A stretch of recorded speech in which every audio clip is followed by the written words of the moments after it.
Let me, I'll just say a couple of things. I don't have a whole lot of time, but I appreciate you guys being here. And, you know, it's typical of our fans. It's funny, everywhere we go, the lobbies are packed. Somehow you guys get tickets to games. You don't want to know. We went to South Carolina, and I'm telling you, half the building was booked. Yeah. We like it. We've got a, you know, this team that we have is a neat group of young men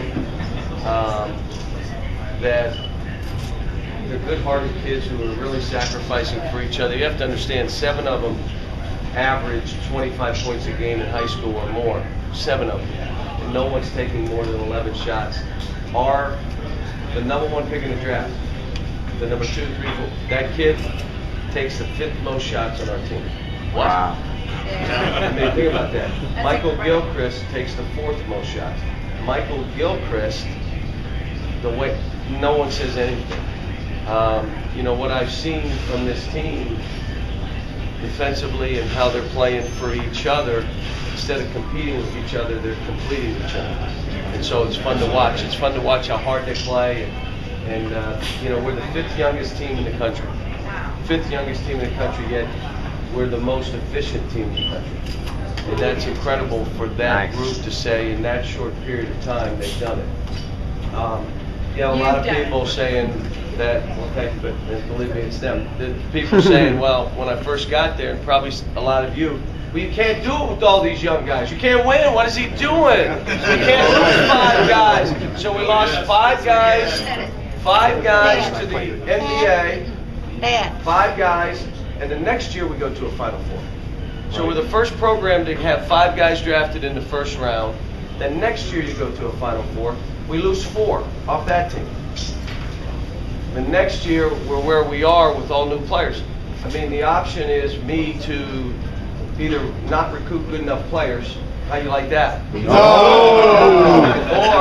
Or convince kids to stay that should go.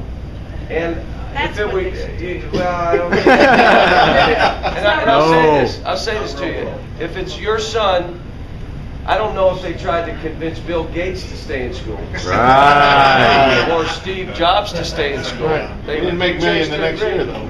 And let me say this, they always can come back and finish. You know, Brandon Knight left after 1 year. Do you understand he was a 4.0 student with 60 college credits? 60. Wow. So he'd come back and finish when he chooses to finish. But in the meantime, he chases his dream. It's hard because everybody, the old 25-year-old model, it doesn't work with these rules. I don't like the rule. Now let me explain what I think should happen. 1, the kids should get a stipend, not $2,000, at least $4,000 or $5,000 stipend. The second thing, do you know all these kids get insurance that they have to pay for themselves? $10,000 or $11,000, they have to pay it back. Now they are kind of loaned the money and insured, but they sign their. So if a kid stays 3 years, he may owe $35,000 in an insurance bill. If you want him to stay, the NCAA should pay it. The school should pay it. Why should that kid pay it? It's insurance.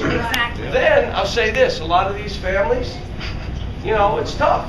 How about if the kid stays in school another year? He gets to take a loan, his family gets to take a loan against future earnings. Is there a big problem with that? Maybe you cap it at $15,000 or 10, whatever it is. The other thing is, if a kid chooses to stay in school, shorten his rookie contract. So instead of being locked in for 4 years, he's locked in for 3 or 2. You encourage them now to stay in school, don't you? And if they stay in school, give them a higher pay scale. So you stay 2 years, you get this scale. You stay 3 years, you get this.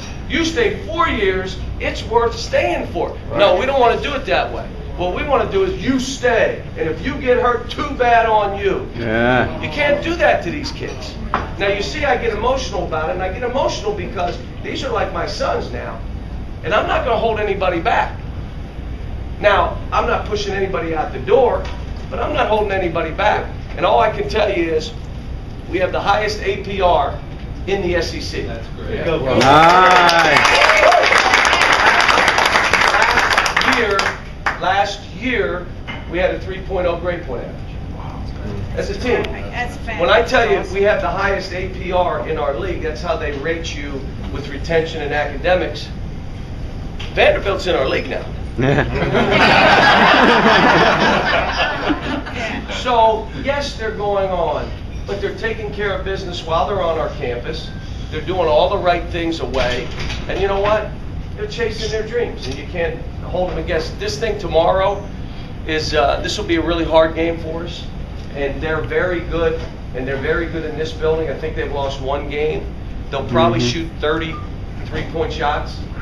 And if they make 15, it's been a good start. We'll get ready for the tournament.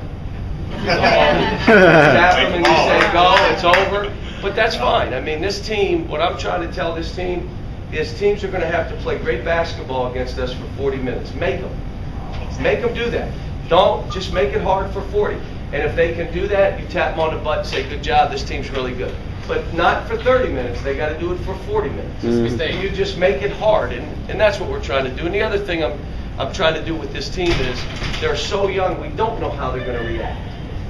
Yeah. We start 3 freshmen and 2 sophomores. You say, well, we don't know.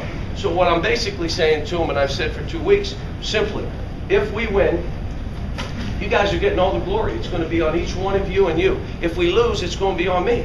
And just like I did at Memphis, I will take responsibility if we don't. I'm not going to blame any of these players. I'm not going to blame the officials. I'm not going to blame a young man. He didn't play. I won't do that. I've never done that. So what I'm saying to him is just go play. You have nothing else. Just go play and have fun. Have fun. And if you don't, it's going to be on me. And if you do it, you're going to get all the glory. And that's how the way it should be when you're dealing with someone's son. I would tell you, I got to run. So I see y'all taking pictures. Thanks, but I appreciate what you're doing and how you've been, and keep supporting these guys. And they're a good group of kids, and I think you'd enjoy. Thank you. Thank you.